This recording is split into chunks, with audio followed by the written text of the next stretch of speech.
Air India ముందు ఓసారి అందరూ కూర్చుని వాళ్ళ అధికార యంత్రాంగం అంతా 3 అంశాలు చూసుకోవాలి. ఒక బ్యాచ్ అంతర్గత శత్రువులు.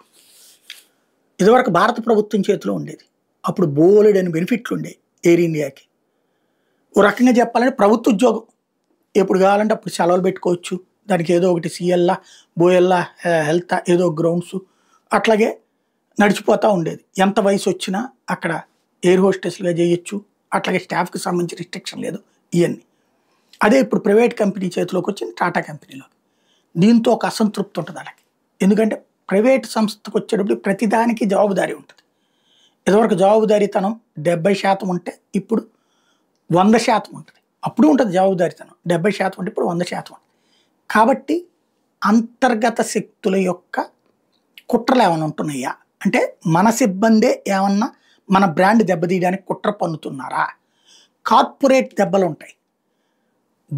బోయింగ్ని దెబ్బతీయడానికి కుట్రలన్నా అవ్వచ్చు, లేదా ఎయిర్ ఇండియాని దెబ్బతీయడానికి ఇతర సంస్థల కుట్రలైనా అయి ఉండొచ్చు.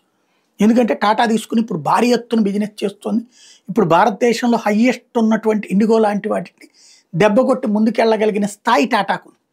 కరెక్ట్గా ఆ టైంలో వరుసగా ఎదురవుతున్నట్టు మొన్న విమానం కూడడం ఒక ఎత్తు అయితే, నిన్నగాక మొన్న ఒక దాంట్లో వచ్చేటప్పటికి పొగలు వస్తున్నాయి అంటాం, ఇంకో దాంట్లోనేమో నీళ్లు వర్షం గారుతోందంటాం. ఇట్లాంటివి చూస్తుంటే చాలా విచిత్రంగా ఉంది. నిన్న తాజాగా ఇట్లాంటి సంఘటనలు చోటు చేసుకుంటున్నటువంటి పరిస్థితి. లేటెస్ట్గా జరిగినటువంటి పరిణామాలు కూడా ఆ రూట్లో నుంచినే ఉన్నాయి. వివిధ అంశాలు, వివిధ చోట్ల జరుగుతున్నటువంటి వ్యవహారాలు. కాబట్టి ఒక గౌహతి కోల్కతా విమానం 18 గంటల ఆలస్యం జరిగింది. గజియాబాద్లో సర్వీస్లో కూడా సాంకేతిక లోపం వచ్చింది. రన్వే మీద గంటల కొద్ది నిరీక్షించాల్సినటువంటి పరిస్థితి వచ్చింది. లండన్ నుంచి చెన్నైకి బయలుదేరిన British Airways Boeing 787-8 dream liner విమానంలో కూడా సమస్య తలెత్తింది.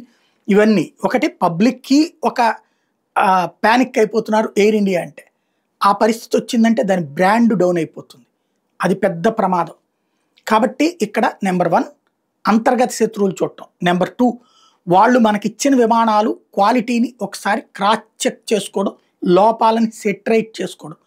మూడోది వచ్చేటప్పటికి ఇంకొకసారి పొరపాటు రాకుండా ఉండేటట్టుగా చెక్ చేసుకోవడం. ఈ మూడిటి మీద దృష్టి సారించకపోతే మార్కెట్ డౌన్ అయ్యాక ఎవ్వరూ ఏం చేయలేరు.